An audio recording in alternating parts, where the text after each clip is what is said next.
महाकारुणिक तथागत सम्यक संबुद्ध आणि भगवंतांनी उपदेश केलेला धम्म आणि त्यांचा श्रावक संघ या तीनही रत्नांना सर्वप्रथम मी त्रिवार पंचांग प्रणाम करतो.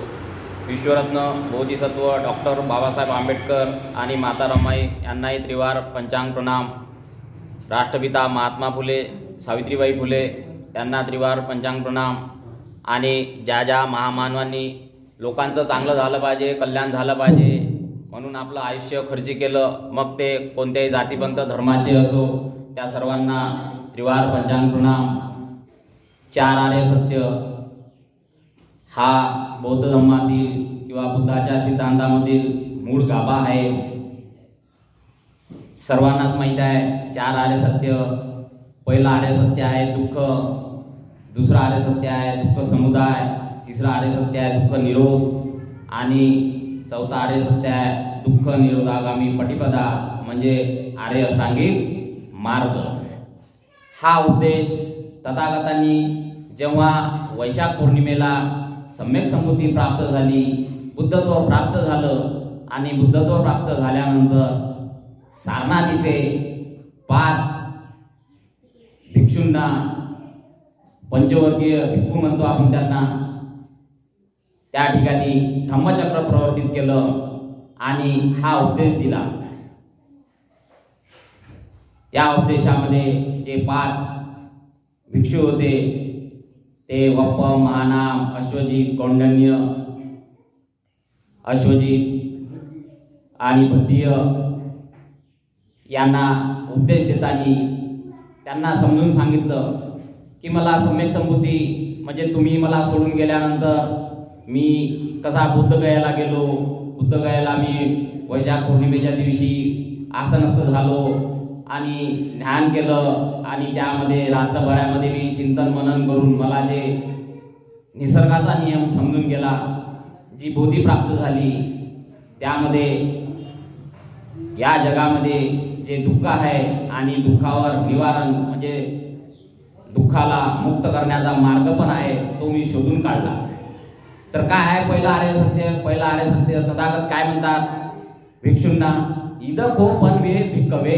काय म्हणतात भिक्षूंनो, इदको पण भिक्कवे दुःख आर्य सत्य. दुःख काय आहे? हे आर्य सत्य आहे. कसं आहे?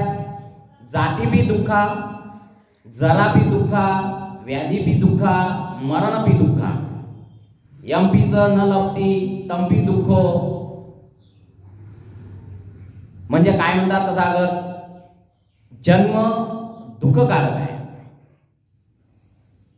रोगी होणं, पीडा, ज्या काही वेदना होतात त्याही दुःखदायक आहे.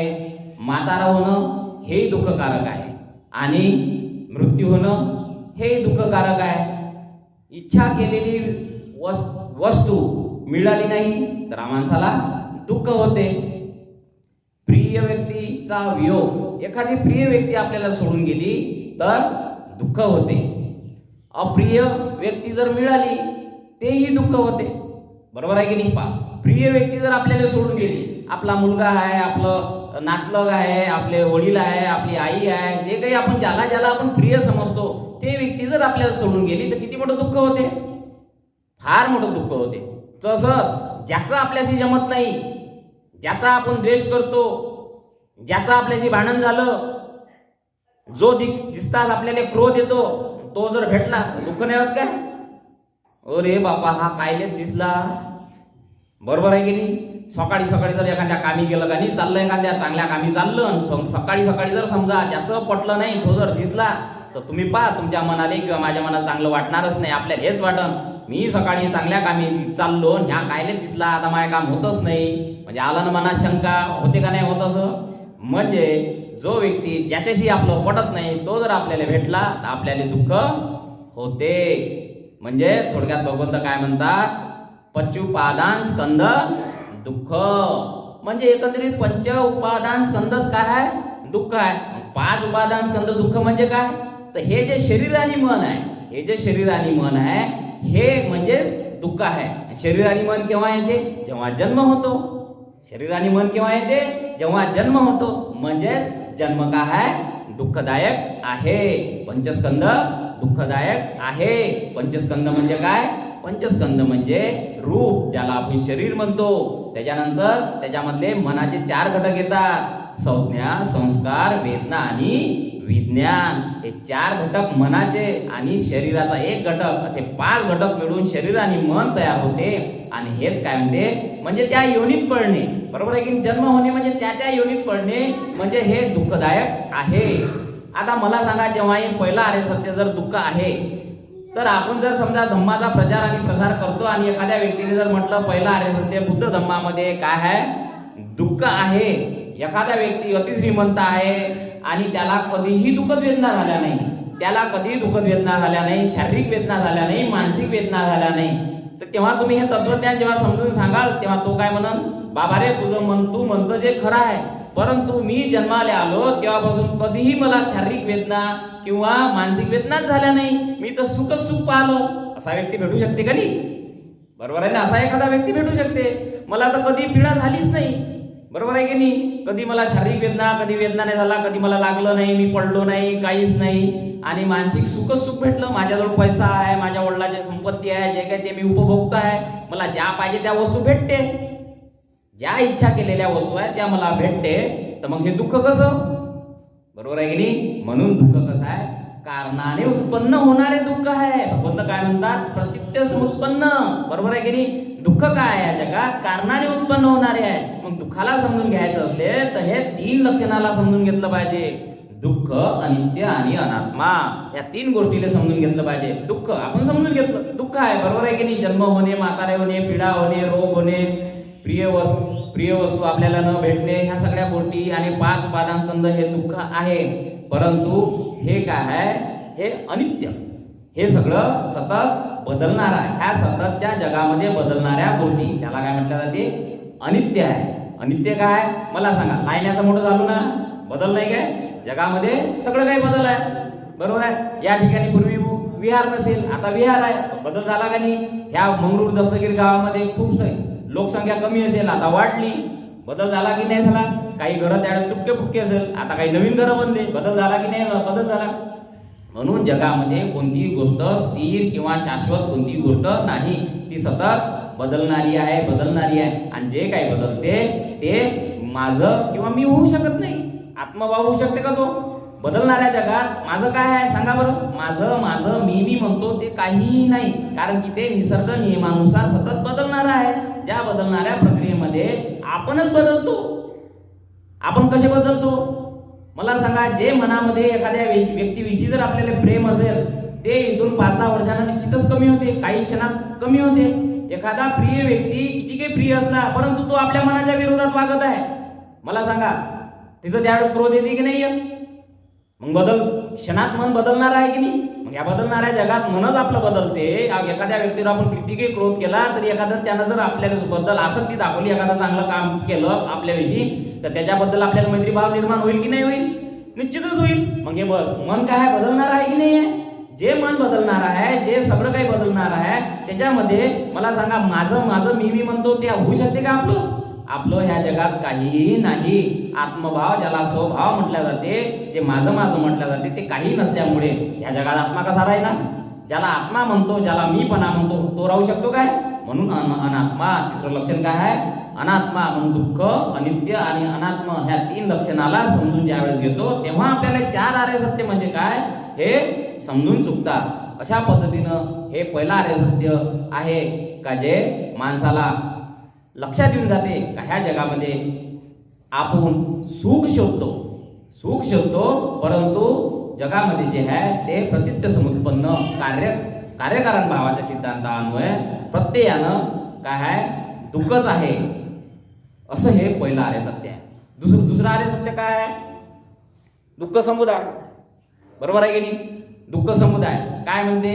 इदको पण भिकवे दुःख समुदाय आर्य सत्य. भिक्षुंनो, दुःख समुदाय हे आर्य सत्य आहे. यावतना पविका नंदीराग सहगता तत्रा नंदती सेयतीत कामतन्ना भवतन्ना विभवतन्ना. काय म्हणतात भगवंत? भिक्षु दुःख समुदाय हे आर्य सत्य आहे. कसं आहे? ही जी वारंवार जी तृष्णा आहे उत्पन्न होणारी आहे, ही जी तृष्णा आहे ती वारंवार उत्पन्न होते. कशी उत्पन्न होते? ती लोभ आणि विकाराने युक्त आहे. जी तृष्णा उत्पन्न होते ती कशाने युक्त आहे माहितीये काय? लोभ आणि विकारानं युक्त आहे. आणि जिथं तिथं काय करते? सुख शोधत राहते. ही तृष्णा कशी आहे? जिथं गेलं तिथं काय करत राहते? सुख शोधत राहते आणि वारंवार उत्पन्न होणारी आहे. जसे कसं म्हणते? कामतृष्णा. कामतृष्णा म्हणजे काम लालसा. काम लालसा, मला हे पाहिजे ते पाहिजे, बरोबर आहे की नाही? काम राग, ज्या काही तृष्णेचे प्रकार आहेत त्यामध्ये ही जी तृष्णा वारंवार उत्पन्न होते, लालसा उत्पन्न करते. त्याच्यानंतर भवतृष्णा. भवतृष्णा म्हणजे एकातून दुसरं होणे. म्हणजे जे काही एखादा व्यक्ती आहे, जन्म झाला, खूप काही सुख उपभोगतो, त्याला तिथेच राहण्याची इच्छा होते. मला पुन्हा पुन्हा हेच भेटलं पाहिजे. पुन्हा पुन्हा एखादा अति गर्भ श्रीमंत व्यक्ती आहे, त्याला सगळं काही आहे, सगळं काही त्याच्या मनानं चालत आहे, तर त्याला काय वाटन? सतत मला हेच भेटलं पाहिजे असं वाटन तरी. म्हणजे ज्या ठिकाणी आहे त्या ठिकाणी माझा पूर्ण असाच जन्म झाला पाहिजे. म्हणजे वारंवार तीच भेटण्याची इच्छा म्हणजे भवतृष्णा. विभवतृष्णा म्हणजे काय? तो कंटाळून जातो एखादा व्यक्ती. काय रे बा, माझ्या मागे खूपच दुःख आहे, काय तेच तेच तेच तेच. त्यामुळे एखादा व्यक्ती त्या विभवतृष्णेमुळे काय होतो? एखादा व्यक्ती आत्महत्या सुद्धा करतो. अशी ती विभवतृष्णा आहे. ती माणसाला आत्महत्या करण्यासाठी प्रेरित सुद्धा करते. अशी ही तृष्णा वारंवार उत्पन्न होते. प्रत्येक गोष्टीमध्ये सुख शोधत राहते. जे काही सकाळी एखादा माणूस जर उठत असन आणि तो कामधंद्याला जात असन, तो आपल्या संसाराच्या भल्यासाठी, 2 पैसे कमावण्यासाठी जाते. पण ही तृष्णाच आहे, बरोबर आहे की नाही? गरज भागवणे हा भाग वेगळा आहे जे काय आपल्याला. परंतु एखाद्याजवळ सगळं काही आहे तरी तो एखादं वारंवार तेच आपल्याला खूप काही भेटलं पाहिजे आणि त्यासाठी मोठा प्रयत्न करत असन, तो त्या तृष्णेच्या मागे लागला की नाही लागला? त्या तृष्णेला चिपकून असतो तो. म्हणून ही वारंवार तृष्णा उत्पन्न होते. एखादा आपल्याला घरी समाधानच नसते, घरी आपल्या घरी टीव्ही आली तर त्या प्रति काय होते? तृष्णा नष्ट होते. मग पुन्हा काय म्हणते? माझ्या घरी फ्रीज आला पाहिजे. मग फ्रीज साठी काय करते? अजून तो काम करते, अजून तो कष्ट करते आणि फ्रीज घरी आणते. फ्रीज घरी आणेपर्यंत त्याला आनंद होते आणि त्याचा काही दिवस वापर झाला का मग त्याच्यापासून ही तृष्णा नष्ट होते. मग अजून तृष्णा काय करते? अजून एखादी नवीन गोष्ट उत्पन्न करते. आता टीव्ही झाली, आता फ्रीज झाली, आता काय पाहिजे? आता एअर कंडिशन पाहिजे ना. किती उन्हाळ्याची गरमी होते रे बाप्पा, या कूलर नाही काही जमत नाही आपलं काम, एसीच पाहिजे. मग अजून तो धावपळ करते, अजून धावपळ करते, अजून मेहनत करते. ज्याच्यात जर तो जे पैसे कमावते त्या पैशामध्ये जर झालं जमलं नाही तर 2 नंबरचे धंदे करायला पाहिजे. म्हणजे तो मिथ्यादृष्टी धारण करते, खोटे धंदे करते, चोरी करण्याचा प्रयत्न करते. म्हणजे पंचशिलाचा भंग होते. या तृष्णेमुळे काय होते? पंचशिलाचा भंग करायला लावते. एखादी हत्या करायला लावते. नाही जमलं त्याचं भांडण गिणन झालं तर त्याची हत्या करायला लावते. म्हणजे त्या तृष्णेपायी काय होते? तो यशी तर राहिला दूर, पण ते खोटे काम करते आणि चित्त त्याचं काय होते? अकुशल मलिन होऊन जाते आणि ते करता करता करता करता वाईट काम करते. अशा पद्धतीनं तृष्णा काय करते? वारंवार उत्पन्न नाही झाली काय? लोभात पडली का नाही? विकाराने युक्त आहे की नाही? अशी ती तृष्णा आहे. म्हणजे एक संपलं, बरं जे भेटलं तिच्याविषयी समाधान आहे काय? तुम्ही सांगा बरं. तुम्हाला आता चिंतन करा, एखादी वस्तू तुम्हाला भेटली, ते भेटेपर्यंतच आनंद आहे ना. एकदा का भेटली, तिचा काही दिवस सुख घेतलं का झालं, मग काही तिच्याबद्दल काहीच वाटत नाही. मग तिच्याबद्दल काही वाटत नाही. मग एखादी नवीन गोष्ट उत्पन्न होते, मग तृष्णा अजून एखादी नवीन गोष्ट उत्पन्न करायला पाहिजे, तिच्या मागे आपण धावपळ करत राहतो. असंच चालते जीवनभर, असं दुसरं तिसरं काहीच नाही. म्हणून म्हणतात भगवंत, ही जी तृष्णा आहे ती वारंवार उत्पन्न होणारी आहे आणि जिथं तिथं काय करते? सुखच शोधत राहते, विकाराने युक्त आहे. अशी ती तृष्णा आहे.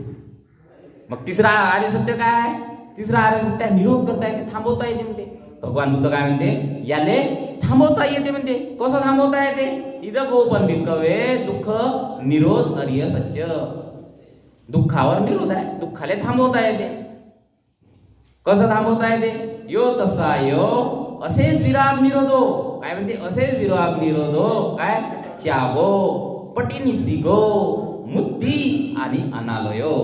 कसं म्हणते? भिक्षुंनो, तिसरा आर्य सत्य, दुःखाला थांबवता येते, दुःखाचा निरोध करता येते. कसं? ही जी तृष्णा आहे या संपूर्ण तृष्णेचा निरोध या संपूर्ण तृष्णेचा निरोध कसा करता येते? चागो पटिनिसिगो. चागो म्हणजे त्याग. काय करावं लागेल आपल्याला आता? त्याग. पटिनिसिगो म्हणजे परित्याग.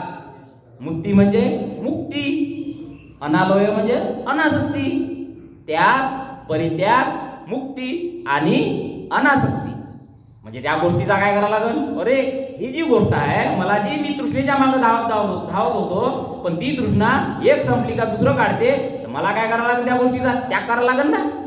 नाही, इथं एक गोष्ट संपली का माझं जीवन संपून राहिलं, पण तृष्णा संपून राहिली काय, नाही संपून राहिली, तर मला काय करावं लागेल, थांबा लागेल. काय करावं लागेल, मनालेच म्हणा लागेल आता थांब. त्या गोष्टीचा मग काय करावं लागेल, ती गोष्ट न मिळवता त्या गोष्टीसाठी काय करावं लागेल, त्याग करावा लागेल. परित्याग, त्याला म्हणतात वैराग्य धारण करणे किंवा त्या संपूर्ण गोष्टीचा निरोध करणे, थांबवणे, तिच्याबद्दल थोडीही आसक्ती न धरणे, म्हणजे मुक्त होणे, त्या गोष्टीपासून काय होणे, मुक्त होणे, अनासक्त होणे. त्याग, परित्याग, मुक्त आणि अनासक्त होणे म्हणजे हे तिसरं आर्य सत्य. याले तृष्णेले थांबवता येते. मग तृष्णेले थांबवता येते, मग यापासून दुःखार निरोध तो पटिपदाय सांगितला, मार्गही सांगितला भगवंतांनी मार्ग कसा सांगितला, इथं गोपन भिकवे दुःख निरोधागामी पटिपदा अर्य सत्य अवमेय अर्य अठ्ठांगी मग गो.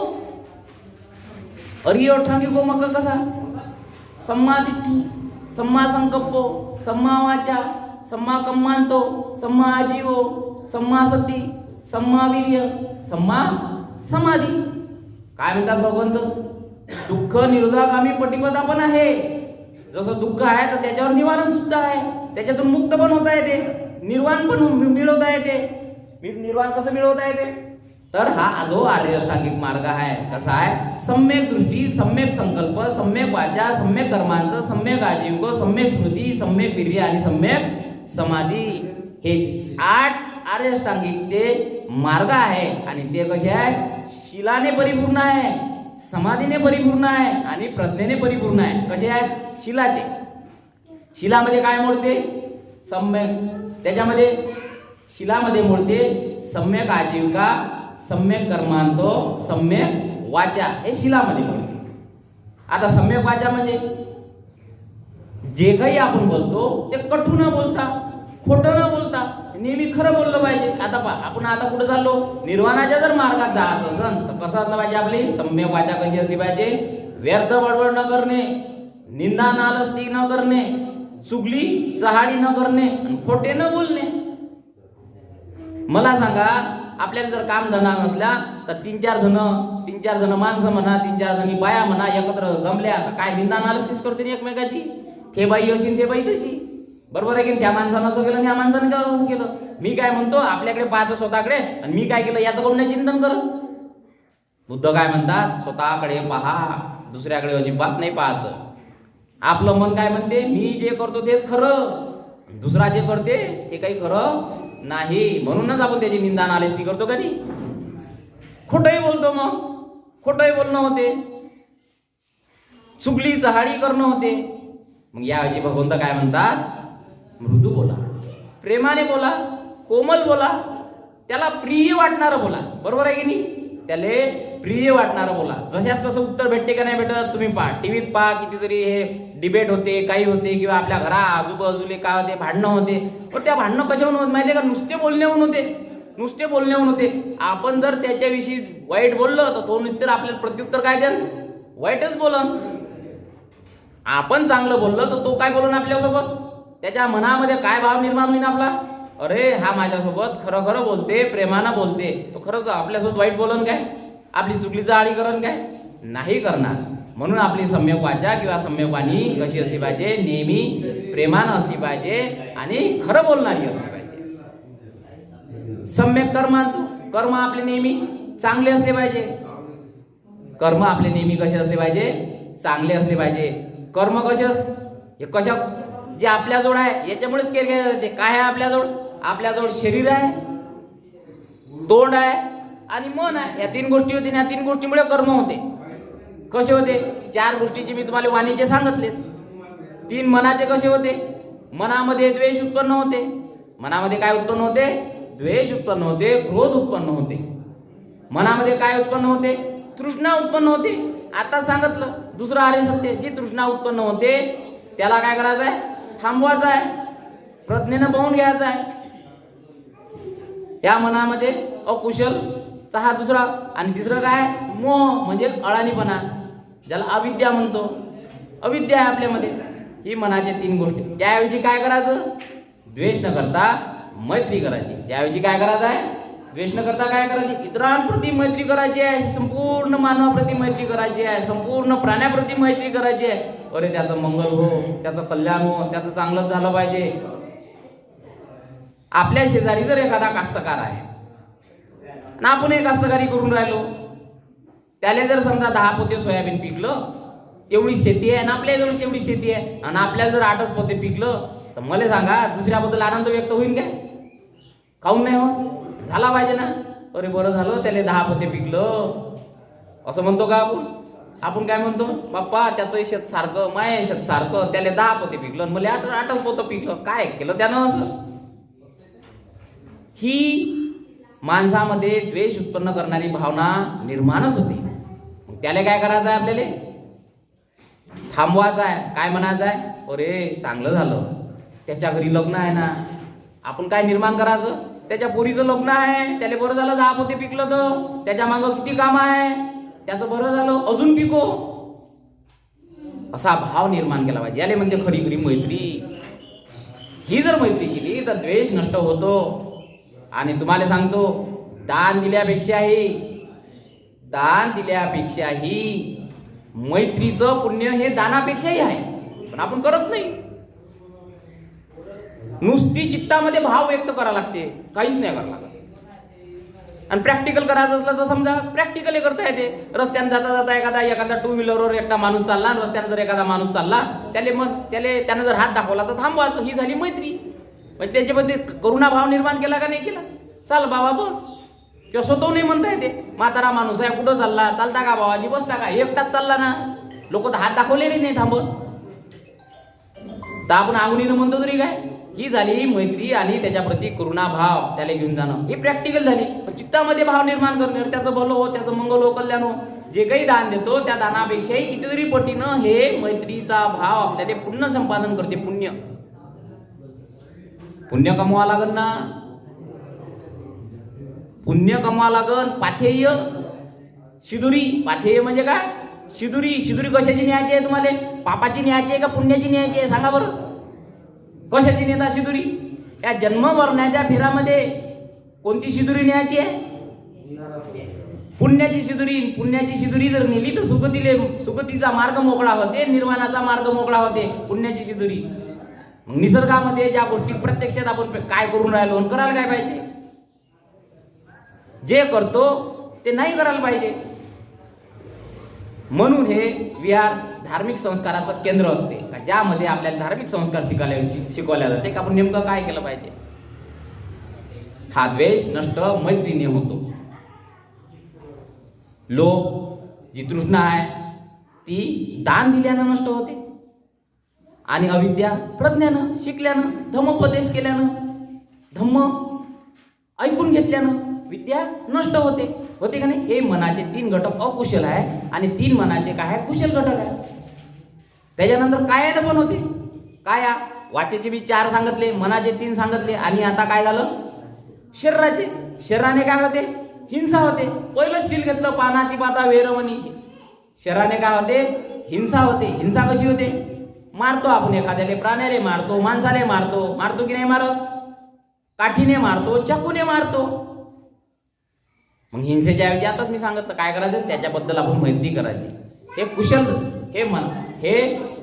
कर्म आहे, आणि अकुशल कर्म हिंसा करणे आहे. त्याच्यानंतर चोरी पण. चोरी शरीराने होते ना, जशी शरीराने हिंसा होते तशी शरीराने चोरी होते. ते अकुशल कर्म आहे. हे कायानं न केलं पाहिजे. त्याऐवजी कायानं काय केलं पाहिजे? त्याऐवजी अकुशल कर्म जे चोरी आहे त्याच्याऐवजी दान दिलं पाहिजे. चोरीच्या ऐवजी काय केलं पाहिजे? दान दिलं पाहिजे. त्याच्यानंतर काय आहे? व्यभिचार होते. शरीरानं व्यभिचार होते. त्याच्याविषयी बंधुभाव ठेवला पाहिजे. बरोबर आहे की नाही? भावा बहिणीचं नातं निर्माण केलं पाहिजे संपूर्ण जगाप्रती.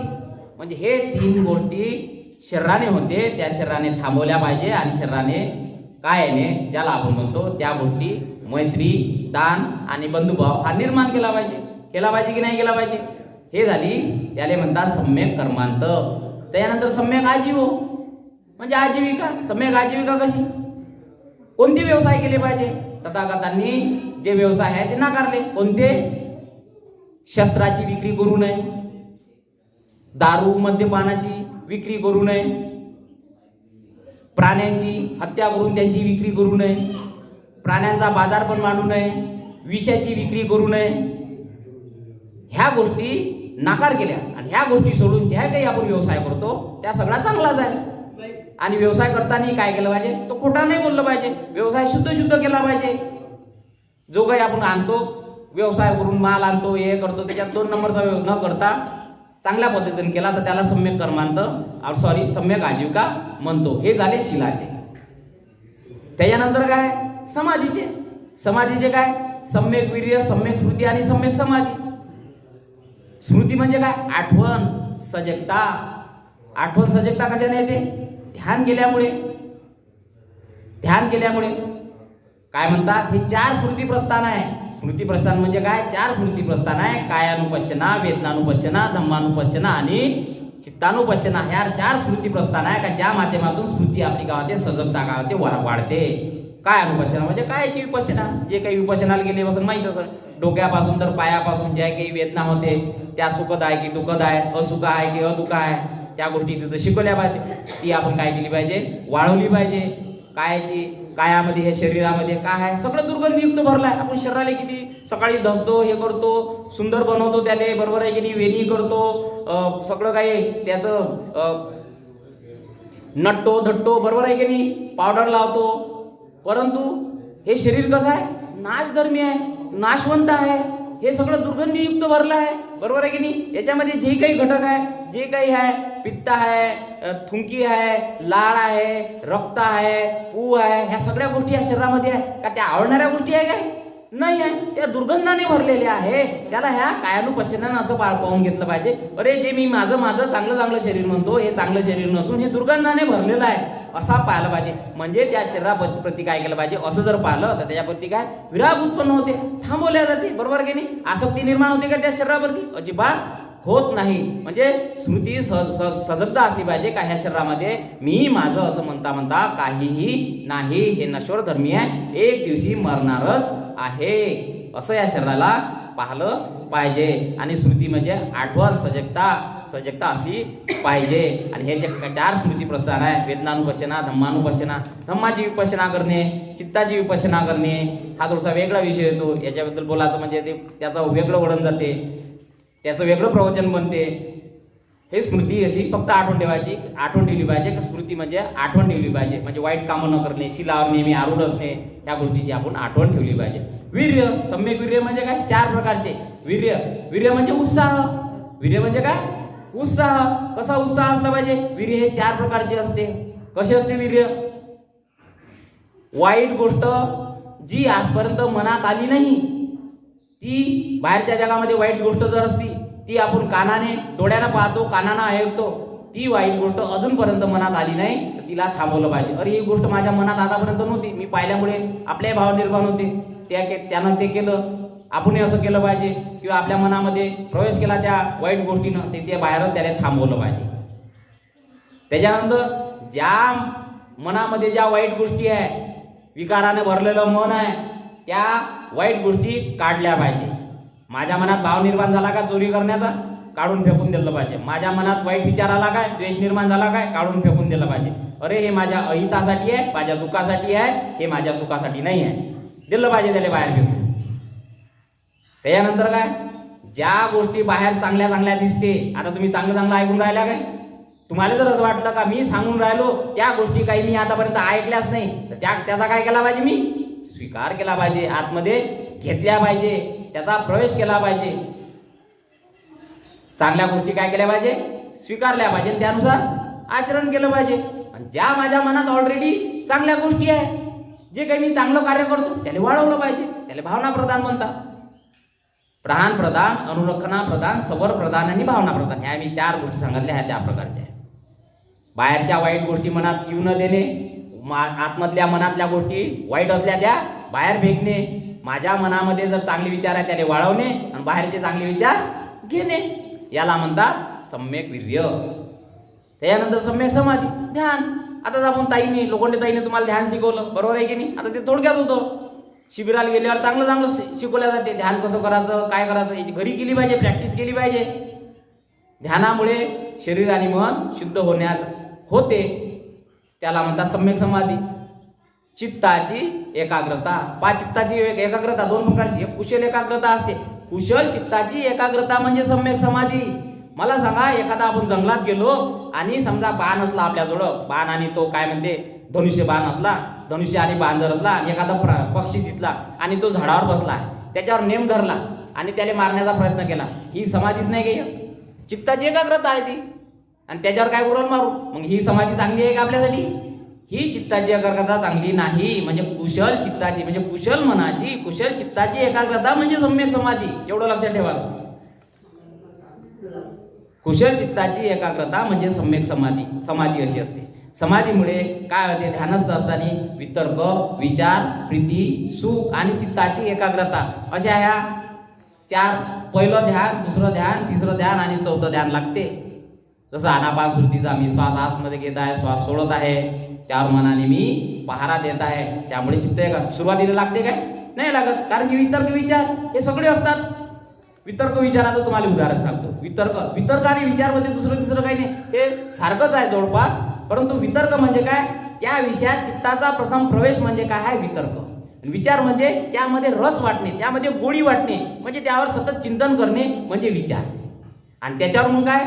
मग आपण ध्यान करून राहिलो. सुरुवातीला चित्तात प्रथम प्रवेश केला ना, मला ध्यान करायचं आहे आणि ध्यानासाठी बसलो, ते झालं वितर्काचा पहिला प्रवेश. त्याच्यावर रस वाटणे, ध्यान करण्याविषयी रस वाटणे, त्याच्यावर विचार करणे वारंवार, नाही मी ध्यान केलं पाहिजे, मी ध्यान केलं पाहिजे, ते झाला विचार.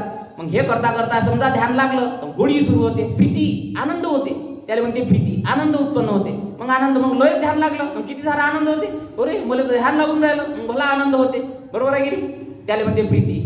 मग त्याचे सुख म्हणजे समाधान वाटते. मग प्रीती गेल्यावर मग समाधान वाटते. अरे मी जे काही प्रयत्न केला होता ते मला भेटून राहिलं, समाधान. बरोबर आहे की? मग काही दिवसांनी समाधानही चाललं जाते. मग उपेक्षा भाव निर्माण होते. मग सुखही नाही दुःखही नाही त्याप्रती, मग उपेक्षा भाव निर्माण होते. त्याला म्हणतात वितर्क, विचार, प्रीती, सुख आणि चित्ताची गरज. मी तुम्हाला याचं सायकलवरून उदाहरण सांगतो. एखादं नवीन पोरगा सायकल काढली त्यानं बाहेर, त्याच्या विचार मनात काय येते? मला सायकल शिकायची आहे. आला त्याच्या मनामध्ये वितर्क. सायकल पकडली, सायकलवर बसला, बॅलन्स येते काय? तो सुरुवातीला काय करतो? बॅलन्स करण्याचा प्रयत्न करतो, तो झाला त्याचा विचार. सायकल पकडणे, सायकलवर बॅलन्स करणे हे वितर्क आणि विचार. मग त्याला एकदा कुठं पाहून राहिला, तो समोर पाहिजे काय? त्या सायकलीकडेच पाहत राहते, ते पायडलकडे पाहत राहील, हँडलकडे पाहत राहील, ब्रेककडे पाहत राहील. बरोबर आहे की नाही? त्याच्याकडेच पाहत राहते. आणि थोडंसं का त्याला बॅलन्स आलं, त्याला प्रीती उत्पन्न होते. आणि मग अजून थोडासा चालायला लागला समोर, थोडासा स्पीडनं चालायला लागला. अरे मला तर सायकल जमली, झाला ना त्याला आनंद. झाला का नाही आनंद? सायकल जमली. मग सायकल जमता जमता मग काही दिवसांना सुखही चाललं जाते. मग भो चालते. मग त्या सायकलकडे ते पायडल कसं मारता याच्याकडे पाहत नाही, त्या ब्रेककडे पाहत नाही, काय त्याचकडे, मग इकडे तिकडे पाहिजे असं सांग, तरी सायकल चालवते. मग कारण की त्याची एकाग्रता येऊन जाते त्याच्या सायकलवर. असं ते याच्या उदाहरण तुम्ही सांगतो. असं वितर्क, विचार, प्रीती, सुख आणि चित्ताचे का असं ध्यानामध्ये पण होते. असं केले प्रॅक्टिकल करावं लागते. आता मला सांगा, एखाद्याला जर म्हटलं सायकलचं असं असं होते, तो काय म्हणून प्रॅक्टिकल केल्यावर समजणं. तसं ध्यानाचं आहे, प्रॅक्टिकल केल्यावरच हे ध्यान कसं करावं लागते, हे कशा पहिलं ध्यान, दुसरं ध्यान, तिसरं ध्यान, चौथं ध्यान कसं लागते हे माहीत पडते. असं आहे सम्यक समाधी. त्याच्यानंतर सम्यक दृष्टी. सम्यक दृष्टी, सम्यक दृष्टी म्हणजे काय? जसं आहे तसं यथार्थ पाहणे. मी तुम्हाला पंचस्कंद सांगितलं, 5 उपादान स्कंद सांगितलं तुम्हाला, रूप, वेदना, संस्कार, विज्ञान आणि संज्ञा. हे जे 4 घटक, याने जसं याच्यामध्ये आत्मा आहे, देव आहे, ह्या गोष्टी न पाहणे म्हणजे सम्यक दृष्टी. दुराचार, ज्या गोष्टी दुराचार केल्या जाते त्या गोष्टीचा त्याग करणे आणि चांगल्या गोष्टी करणे म्हणजे सम्यक दृष्टी प्राप्त करणे. सम्यक दृष्टी केव्हा होते? जेव्हा पंचशिलाचं पालन करतो, जेव्हा हिंसा करत नाही, चोरी करत नाही, व्यभिचार करत नाही, कुशल कर्म करण्याच्या मार्गात लागतो, तेव्हा ती सम्यक दृष्टीच्या मार्गावर गेला असं समजा लागते. अंधविश्वासला त्याग केला जाते तेव्हा तो सम्यक दृष्टीचा होतो. कायाचे दुराचार, वाणीचे दुराचार आणि मनाचे दुराचार हे जेव्हा करत नाही तेव्हा तो सम्यक दृष्टीच्या मार्गाने लागतो. अशी ते सम्यक दृष्टी. बुद्ध धम्म समजून घेणे, बुद्ध धम्म संघावर 3 रत्नावर शरण जाणे म्हणजे तो सम्यक दृष्टीच्या मार्ग लागला. त्याच्यानंतर सम्यक संकल्प. सम्यक संकल्प कसा? सिद्धार्थाने सम्यक संकल्प कसा केला होता बोधी प्राप्त होण्याचे? मी या झाडाखाली, बोधी वृक्षाखाली बसलो, हवं तितकं मांस, रक्त गळून गेलं तरी चालेल, पण जोपर्यंत निर्वाण सम्यक समृद्धी किंवा प्रज्ञा मला विकसित होत नाही, सम्यक समृद्धी प्राप्त होत नाही, तोपर्यंत त्याशिवाय मी या आसनावर उठणार नाही. त्याला म्हणतात संकल्प. आपले संकल्प असले पाहिजे, चांगले चांगले आपले संकल्प असले पाहिजे. एखादी पोरगी आहे, चांगला शाळेत जाऊन राहिला, एखादे मार्क मिळवण्याचा आहे, संकल्प केला पाहिजे. जोपर्यंत मला एवढी टक्केवारी भेटत नाही तोपर्यंत मी अभ्यासच करत राहील, प्रयत्न करत राहील. हा झाला सम्यक संकल्प. सम्यक संकल्प केला पाहिजे माणसानं. कुशल चित्ताची एकाग्रता करण्यासाठी सम्यक संकल्प असला पाहिजे. अशा ह्या आर्य अष्टांगिक मार्गावर जर आपण चाललो तर निश्चितच आपल्याला गावात निर्वाणाचा साक्षात्कार आणि सुख भेटल्याशिवाय राहत नाही. असे 4 आर्य सत्य आणि 4 आर्य सत्याच्या संबंधित असलेले 8 आर्य अष्टांगिक मार्ग आहे. ते आपण समजून घेतले पाहिजे. त्याच्या मार्गावर आपण चाललं पाहिजे आणि लोकांना पण आपण काय केलं पाहिजे, सांगितलं पाहिजे.